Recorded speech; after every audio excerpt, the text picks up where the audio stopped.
ನಮಸ್ತೆ ಫ್ರೆಂಡ್ಸ್, ಸವಿಪಾಕಶಾಲೆ ಚಾನೆಲ್ಗೆ ತಮಗೆಲ್ಲರಿಗೂ ಸ್ವಾಗತ. ನಾನಿವತ್ತು ರೆಸ್ಟೋರೆಂಟ್ ಶೈಲಿಯ ಸೋಯಾ ಚಂಕ್ಸ್ ಮಸಾಲಾನ ಮಾಡಿ ತೋರಿಸ್ತಾ ಇದ್ದೀನಿ.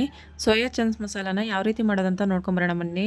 ಮೊದಲಿಗೆ ಒಂದು ಗ್ಯಾಸ್ ಮೇಲೆ ಒಂದು ಪಾತ್ರನ ಇಟ್ಕೊಂಡಿದ್ದೀನಿ. ಅದಕ್ಕೆ 1 ಲೀಟ್ರ್ ಆಗೋಷ್ಟು ನೀರನ್ನ ಹಾಕ್ಕೊಂಡು ಚೆನ್ನಾಗಿ ಕುದಿಸ್ಕೊಂಡಿದ್ದೀನಿ.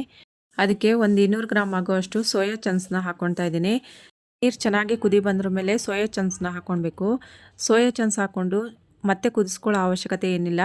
ಅದು ನೆನೆಯೋ ಥರ ಚೆನ್ನಾಗಿ ಇದನ್ನು ಕಲಿಸ್ಕೊಂಡ್ರೆ ಸಾಕಾಗುತ್ತೆ. ಇವಾಗ ನೋಡಿ, ಅದು ಚೆನ್ನಾಗಿ ಮೆತ್ತಗಾಗಿದೆ. ಇವಾಗ ಬಿಸಿನೀರನ್ನ ತೆಗೆದುಬಿಟ್ಟು ಸೋಸ್ಕೊಂಡಿದ್ದೀನಿ. ಸೋಯಾ ಚಂಕ್ಸ್ ಬಿಸಿ ಇರುತ್ತಲ್ಲ, ಅದಕ್ಕೆ ಇವಾಗ ತಣ್ಣೀರನ್ನ ಹಾಕ್ಕೊಂಡು ಅದನ್ನು ಚೆನ್ನಾಗಿ ನೀರೆಲ್ಲ ಹೋಗೋ ಥರ ಹಿಂಡ್ಕೊಳ್ಬೇಕು. ಈ ರೀತಿಯಾಗಿ ಹಿಂಡ್ಕೊಂಡು ಒಂದು ಬೌಲ್ಗೆ ಹಾಕ್ಕೊಂಡಿದ್ದೀನಿ. ಅದಕ್ಕೆ ಒಂದು ಅರ್ಧ ಟೀ ಸ್ಪೂನ್ ಆಗುವಷ್ಟು ಅರಿಶಿನ ಪುಡಿ ಹಾಕ್ಕೊಂಡು ಚೆನ್ನಾಗಿ ಅದನ್ನು ಎಲ್ಲದಕ್ಕೂ ಹೊಂದ್ಕೊಳ್ಳೋ ಥರ ನೋಡಿ ಈ ರೀತಿಯಾಗಿ ಕಲಿಸ್ಕೊಳ್ತಾ ಇದ್ದೀನಿ. ಇವಾಗ ಇದನ್ನು ಪಕ್ಕಕ್ಕೆ ಎತ್ತಿಟ್ಕೊಳ್ಳೋಣ. ಗ್ಯಾಸ್ ಮೇಲೆ ಒಂದು ಕಡಾಯಿನ ಇಟ್ಕೊಳ್ತಾ ಇದ್ದೀನಿ. ಅದಕ್ಕೆ 1-2 ಟೇಬಲ್ ಸ್ಪೂನ್ ಆಗುವಷ್ಟು ಎಣ್ಣೆ ಹಾಕ್ಕೊಂಡಿದ್ದೀನಿ. ನಾವು ಏನು ಅರಿಶಿನ ಪುಡಿ ಹಾಕ್ಕೊಂಡು ಕಲಸಿಟ್ಟಿದ್ವಲ್ಲ ಸೋಯಾನ, ಅದನ್ನು ಇವಾಗ ಹಾಕ್ಕೊಂಡು ಎಣ್ಣೆಯಲ್ಲಿ ಚೆನ್ನಾಗಿ ಇದನ್ನು ಹುರ್ಕೊಳ್ತಾ ಇದ್ದೀನಿ. ಸೋಯಾನ ಚೆನ್ನಾಗಿ ಎಣ್ಣೆಯಲ್ಲಿ ಹುರ್ಕೊಳ್ಬೇಕು. ಮತ್ತು ನಾವು ಸೋಯಾ ತಗೊಳ್ಳೋತ್ತಿಗೆ ಒಳ್ಳೆ ಸೋಯಾ ನೋಡಿಕೊಂಡು ತಗೊಳ್ಬೇಕು. ಆವಾಗ ಸೋಯಾ ಒಡೆಯೋದಿಲ್ಲ ಮತ್ತು ಪುಡಿ ಪುಡಿ ಆಗೋದಿಲ್ಲ. ನೋಡಿ, ಉಂಡೆನೇ ಚೆನ್ನಾಗೇ ಇದೆ, ಹಾಗೆ ಇದೆ, ಏನು ಎಲ್ಲೂ ಕಟ್ಟಾಗಿಲ್ಲ ಮತ್ತು ಪುಡಿ ಪುಡಿ ಆಗಿಲ್ಲ. ಇವಾಗ ಇದು 1-2 ನಿಮಿಷ ತನಕ ಹುರ್ಕೊಂಡಿದ್ದೆಲ್ಲ ಆಗಿದೆ. ಇದನ್ನು ಒಂದು ಬೌಲಿಗೆ ಹಾಕ್ಕೊಂಡು ಎತ್ತಿಟ್ಕೊಳ್ತಾ ಇದ್ದೀನಿ. ಅದೇ ಕಡಾಯಿ ಮೇಲೆ ಮತ್ತೆ 2 ಟೇಬಲ್ ಸ್ಪೂನ್ ಆಗುವಷ್ಟು ಎಣ್ಣೆ ಹಾಕ್ಕೊಳ್ತಾ ಇದ್ದೀನಿ.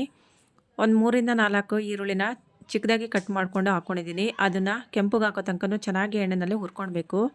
ಈಗ ಈರುಳ್ಳಿ ಒಂದು ಸ್ವಲ್ಪ ಕಲರ್ ಚೇಂಜ್ ಆಗಿದೆ. ಇವಾಗ ಇದಕ್ಕೆ ಒಂದು 3 ಹಸಿಮೆಣ್ಸಿಕಾಯಿನ ಉದ್ದಕ್ಕೆ ಸೀಳಿ ಹಾಕ್ಕೊಳ್ತಾ ಇದ್ದೀನಿ. 1-2 ಸ್ಪೂನ್ ಆಗುವಷ್ಟು ಶುಂಠಿ ಬೆಳ್ಳುಳ್ಳಿ ಪೇಸ್ಟ್ನ ಹಾಕ್ಕೊಳ್ತಾ ಇದ್ದೀನಿ. ಹಾಕ್ಕೊಂಡು ಚೆನ್ನಾಗಿ ಇದನ್ನು ಹಸಿ ಸ್ಮೆಲ್ ಹೋಗೋ ತನಕ ಚೆನ್ನಾಗಿ ಇದನ್ನು ಹುರ್ಕೊಳ್ಳೋಣ. ಇವಾಗ ಹುರ್ಕೊಂಡಿದ್ದೆಲ್ಲ ಆಗಿದೆ. ಇದಕ್ಕೆ ಇವಾಗ 1.5 ಸ್ಪೂನ್ ಆಗುವಷ್ಟು ಅಚ್ಕಾರದ ಪುಡಿನ ಹಾಕ್ಕೊಂಡು ಚೆನ್ನಾಗಿ ಇದನ್ನು ಕಲಿಸ್ಕೊಳ್ಬೇಕು. ಖಾರದ ಪುಡಿ ಹಾಕ್ಕೊಂಡು ಜಾಸ್ತಿ ಹೊತ್ತು ತನಕ ಹುರ್ಕೊಳ್ಳೋದೇನು ಬೇಕಾಗಿಲ್ಲ.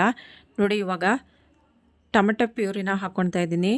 ಒಂದು 4 ಟೊಮೆಟೊನ ಮಿಕ್ಸಿ ಜಾರ್ಗೆ ಹಾಕ್ಕೊಂಡು ಚೆನ್ನಾಗಿ ನುಣ್ಣಗೆ ರುಬ್ಕೊಂಡು ಪೇಸ್ಟ್ ಮಾಡಿ ಇಟ್ಕೊಂಡಿದ್ದೆ. ಅದನ್ನ ಇವಾಗ ಹಾಕ್ಕೊಳ್ತಾ ಇದ್ದೀನಿ. ಇದಕ್ಕೆ ಟೊಮೆಟೊ ಚೆನ್ನಾಗಿ ಹಣ್ಣಾಗಿರಬೇಕು. ಕೆಂಪಗಿರೋ ಹಣ್ಣು ತಗೊಂಡು ರುಬ್ಬಿ ಪೇಸ್ಟ್ ಮಾಡಿ ಇಟ್ಕೊಂಡಿದ್ದೆ. ಅದನ್ನು ಹಾಕ್ಕೊಂಡು ಚೆನ್ನಾಗಿ ಇದನ್ನು ಕಲಿಸ್ಕೊಳ್ತಾ ಹಸಿ ಸ್ಮೆಲ್ ಹೋಗೋ ತನಕ ಚೆನ್ನಾಗಿ ಇದನ್ನು ಒಂದು 4 ನಿಮಿಷ ತನಕ ಹುರ್ಕೊಂಡಿದ್ದೀನಿ. ಎಣ್ಣೆನೂ ಬಿಟ್ಕೊಂಡಿದ್ದೆ ನೋಡಿ. ಇವಾಗ ಇದಕ್ಕೆ 1-2 ಸ್ಪೂನ್ ಆಗುವಷ್ಟು ಧನಿಯಾ ಪುಡಿ ಹಾಕ್ಕೊಂಡಿದ್ದೀನಿ. 1/4 ಟೀ ಸ್ಪೂನ್ ಆಗುವಷ್ಟು ಅರಿಶಿನ ಪುಡಿ ಹಾಕ್ಕೊಂಡಿದ್ದೀನಿ. ಗರಂ ಮಸಾಲ 1.5 ಸ್ಪೂನ್ ಆಗುವಷ್ಟು ಹಾಕ್ಕೊಂಡಿದ್ದೀನಿ. ಅರ್ಧ ಸ್ಪೂನ್ ಆಗುವಷ್ಟು ಖಾರದ ಪುಡಿ ಹಾಕ್ಕೊಂಡಿದ್ದೀನಿ. ರುಚಿಗೆ ಬೇಕಾದಷ್ಟು ಉಪ್ಪು ಹಾಕ್ಕೊಂಡು ಚೆನ್ನಾಗಿ ಇದನ್ನು ಕಲಸಿ ಮಿಕ್ಸ್ ಮಾಡ್ಕೊಳ್ಬೇಕು. ನೋಡಿ, ಈಗ ಕಲಿಸ್ಕೊಂಡಿದ್ದೆಲ್ಲ ಆಗಿದೆ, ಡ್ರೈ ಆಗಿದೆ. ಇದಕ್ಕೊಂದು ಸ್ವಲ್ಪ ನೀರು ಹಾಕ್ಕೊಂಡು ಚೆನ್ನಾಗಿ ಇದನ್ನು ಗ್ರೇವಿ ಥರ ಮಾಡ್ಕೊಳ್ಬೇಕು. ನೋಡಿ, ಇವಾಗ ಚೆನ್ನಾಗೇ ಕುದಿ ಬರ್ತಾ ಇದೆ. ಇದಕ್ಕೆ ಇವಾಗ ಒಂದು ಅರ್ಧ ಕಪ್ ಆಗುವಷ್ಟು ಗಟ್ಟಿ ಮೊಸರನ್ನ ಹಾಕ್ಕೊಳ್ತಾ ಇದ್ದೀನಿ. ಮೊಸರು ಫ್ರೆಶ್ ಆಗಿರುವಂಥ ಮೊಸರನ್ನೇ ಹಾಕ್ಕೊಳ್ಬೇಕು. ಜಾಸ್ತಿ ಹುಳಿಯಾಗಿರುವಂಥ ಮೊಸರನ್ನ ಹಾಕ್ಕೊಳಕ್ಕೆ ಹೋಗಬೇಡಿ. ನೋಡಿ, ಇವಾಗ ಮೊಸರು ಹಾಕ್ಕೊಂಡು ಒಂದ್ಸತಿ ಚೆನ್ನಾಗಿ ಇದನ್ನು ಮಿಕ್ಸ್ ಮಾಡ್ಕೊಳ್ತಾ ಇದ್ದೀನಿ. ಮಿಕ್ಸ್ ಆದ್ರ ಮೇಲೆ ಮತ್ತೆ 1-2 ನಿಮಿಷ ತನಕ ಚೆನ್ನಾಗಿ ಇದನ್ನು ಕುದಿಸ್ಕೊಳ್ಬೇಕು. ನೋಡಿ, ಚೆನ್ನಾಗಿ ಕುದಿ ಬರ್ತಾ ಇದೆ. ಇದಕ್ಕೆ ಇವಾಗ ಕಸೂರಿ ಮೇಥಿನ ಒಂದು ಸ್ವಲ್ಪ ಹಾಕ್ಕೊಳ್ತಾ ಇದ್ದೀನಿ. ಹಾಕ್ಕೊಂಡು ಚೆನ್ನಾಗಿ ಇದನ್ನು ಕಲಸಿ ಮಿಕ್ಸ್ ಮಾಡ್ಕೊಳ್ಬೇಕು.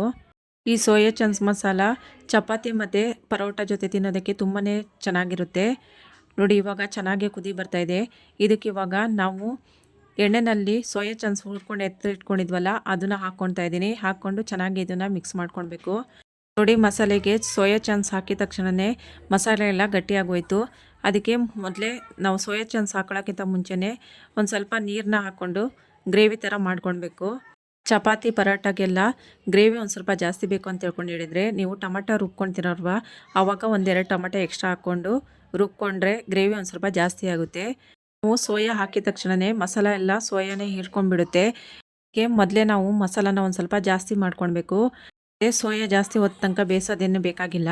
ಇವಾಗ ಕೊನೆಯಲ್ಲಿ ಫ್ರೆಶ್ ಕ್ರೀಮ್ನ ಒಂದು ಸ್ವಲ್ಪ ಹಾಕ್ಕೊಳ್ತಾ ಇದ್ದೀನಿ. ಕೊತ್ತಂಬರಿ ಸೊಪ್ಪು ಒಂದು ಸ್ವಲ್ಪ ಕಟ್ ಮಾಡ್ಕೊಂಡು ಹಾಕ್ಕೊಳ್ತಾ ಇದ್ದೀನಿ. ಹಾಕ್ಕೊಂಡು ಚೆನ್ನಾಗಿ ಇದನ್ನು ಕಲಸಿ ಮಿಕ್ಸ್ ಮಾಡ್ಕೊಳ್ತಾ ಇದ್ದೀನಿ. ಫ್ರೆಶ್ ಕ್ರೀಮ್ ಇದ್ದರೆ ಹಾಕ್ಕೊಳ್ಳಿ, ಇಲ್ಲ ಅಂತ ಹೇಳಿದರೆ ಪರವಾಗಿಲ್ಲ. ಮೊಸರು ಹಾಕ್ಕೊಳ್ತೀವಲ್ಲ, ಅದೇ ಸಾಕಾಗುತ್ತೆ. ಇಲ್ಲ ಅಂತ ಹೇಳಿದರೆ ಗೋಡಂಬಿ ಇದ್ದರೆ ಗೋಡಂಬಿ ಪೇಸ್ಟ್ ಮಾಡ್ಕೊಂಡು ಹಾಕ್ಕೊಂಡ್ರೂ ಆಗುತ್ತೆ. ಇವಾಗ ನೋಡಿ, ರುಚಿಕರವಾದಂತಹ ರೆಸ್ಟೋರೆಂಟ್ ಶೈಲಿಯ ಸೋಯಾ ಚಂಕ್ಸ್ ಮಸಾಲ ರೆಡಿಯಾಗಿದೆ. ಒಂದು ಬೌಲ್ಗೆ ಹಾಕ್ಕೊಳ್ತಾ ಇದ್ದೀನಿ. ಇರಲ್ವಾ ಫ್ರೆಂಡ್ಸ್, ಸೋಯಾ ಚಂಕ್ಸ್ ಮಸಾಲಾನ ಯಾವ ರೀತಿ ಮಾಡೋದಂತ ಹೇಳ್ಕೊಂಡು ಈ ವಿಧಾನದಲ್ಲಿ ಇಷ್ಟ ಆದರೆ ನೀವು ನಿಮ್ಮಲ್ಲಿ ಒಂದ್ಸತಿ ಟ್ರೈ ಮಾಡಿ ನೋಡಿ ಫ್ರೆಂಡ್ಸ್. ಇಷ್ಟ ಆದರೆ ಲೈಕ್ ಮಾಡಿ, ಶೇರ್ ಮಾಡಿ, ಸಬ್ಸ್ಕ್ರೈಬ್ ಮಾಡಿ friends. Thank you for watching.